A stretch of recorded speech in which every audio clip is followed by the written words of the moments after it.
countries all by ourselves. And so we have to recognize the importance of working with local governments and security forces. Understanding our enemy as a loosely aligned network of insurgencies underscores how critical it is that we prevent local grievances from arising to a global level and drawing small groups of disaffected individuals into the larger struggle, which is what happens.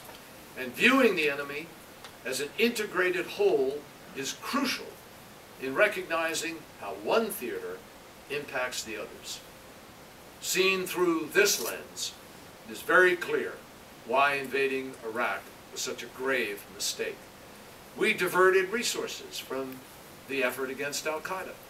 We failed to differentiate between a secular dictator and religious terrorists, and in so doing we played directly into bin Laden's hands. It's not surprising then that our own intelligence agencies called our presence in Iraq a, quote, cause célèbre for terrorists. We misunderstood the facts. And once and for all, we need to get the facts right if we're going to succeed. That's what it takes to be Commander-in-Chief. Now, unfortunately, when it comes to events in Iraq, and I need to set the record clear on this, John McCain continues to misstate those facts and to mangle history. I've known John McCain for a long time, for years, as a fellow Vietnam veteran and as a friend, and he is my friend. And I recognize that his views are born from a genuine desire to do what's best for our country. But I just think that his recent judgment has been dead wrong. And what's interesting is that as testimony to his superior judgment, he himself recently declared that the surge, and I quote him, began the Anbar awakening. And he said further, I mean, that's just a matter of history. But in fact, history shows exactly the opposite. The Anbar awakening started well before the surge. This is more than just a political gotcha game, folks, or another instance of Senator John McCain getting his facts wrong. To apply counterinsurgency principles on a global scale, you need to draw the right lessons from the surge.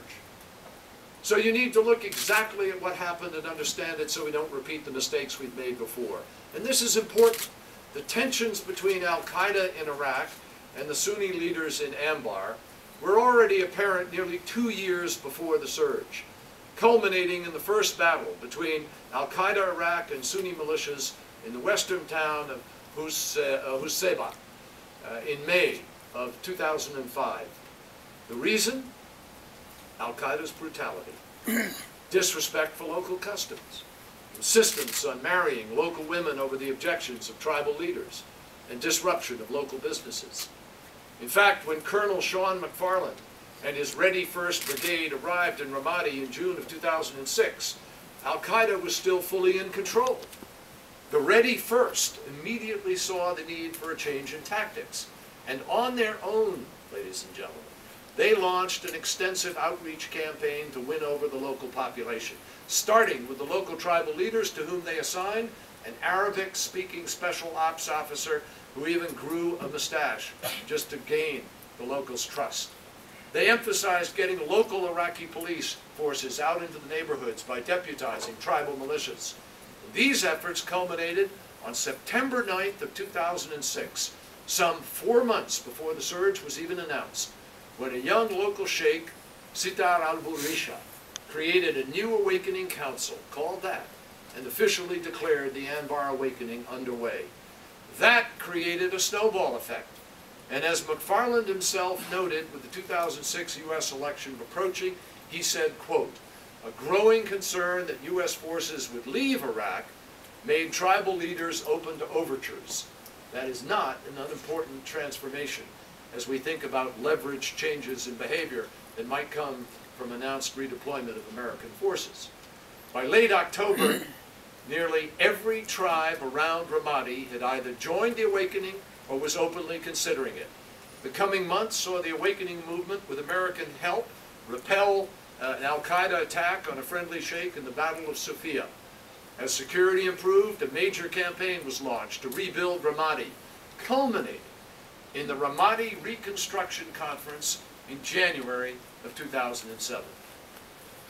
For those of you keeping score, this is the point in the story where the surge begins.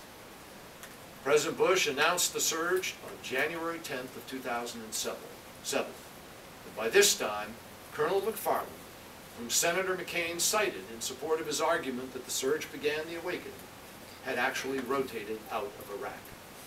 In fact, President Bush and Senator McCain both pointed to our success in flipping the tribes in Ramadi against AQI as a reason to support the surge. So let's be clear. There's no question that our troops performed brilliantly, heroically. They did everything that was asked of them and more. And yes, they did undoubtedly play a significant role in securing Baghdad and helping to expand the awakening beyond Anbar province. But the true history of the awakening is important in drawing the right lessons from the surge. The Iraqis made a political calculation that they didn't like al-Qaeda and they wanted to work with us. And they made that calculation before the surge. The actions that led to the awakening reflected our understanding that U.S. military action alone would not defeat the terrorists. We needed to win over the population by co-opting the tribal sheikhs, utilizing indigenous security forces, and delivering goods and services and good governance. Moreover, the reduction in violence resulted from many other factors beyond the simple surge of troops. You have to consider Muqtada al-Sadr's ceasefire in August of 2007, the sectarian segregation of neighborhoods, the success of Iraqi security forces in taking back the streets from Shia militias, particularly in Basra, an action they initiated on their own without American troop surge forces. We also benefited greatly from the death of al-Qaeda in Iraq leader Abu Musab al-Zarqawi in a U.S. airstrike. The last point is very significant because for all its non-military dimensions, counterinsurgency doctrine, not to mention common sense, tell us that yes, we're going to still have to take out leaders of global jihad or deny them safe haven. Our intelligence services have a pretty good idea of where the bad guys are. And one of the things that stands out as a sore point in our entire strategy is the fact that in the federally administered areas of northwest Pakistan, those very people who plotted 9/11, the very people who are at the leadership of al-Qaeda, the very people who have reconstituted al-Qaeda and spread it to 60 countries, way beyond the 4 or 5 they were in at the time of 9/11, are now plotting attacks on our homeland, and they're plotting them from a combination of Afghanistan and Pakistan. The administration still has not come up with a way to deny them this shockingly unacceptable reality. In fact, our current impasse in Afghanistan and Pakistan is directly a result of this administration's fixation on Iraq and misjudgments about the demands of the new global counterinsurgency I've described. When President Bush and Senator McCain refused to put Iraq into the context of the larger struggle, their mistakes and misstatements only build on each other. If you don't understand the surge and what happened, you can't make the right judgments about the future. Just a few months ago, Senator McCain said, Afghanistan, I'm quoting him, just a few months ago, Afghanistan is not in trouble because of our diversion to Iraq. Now that has been proven completely wrong. And now both men admit that we need more troops. The point is that both President Bush and John McCain were wrong about Afghanistan because they were wrong about Iraq, and still are.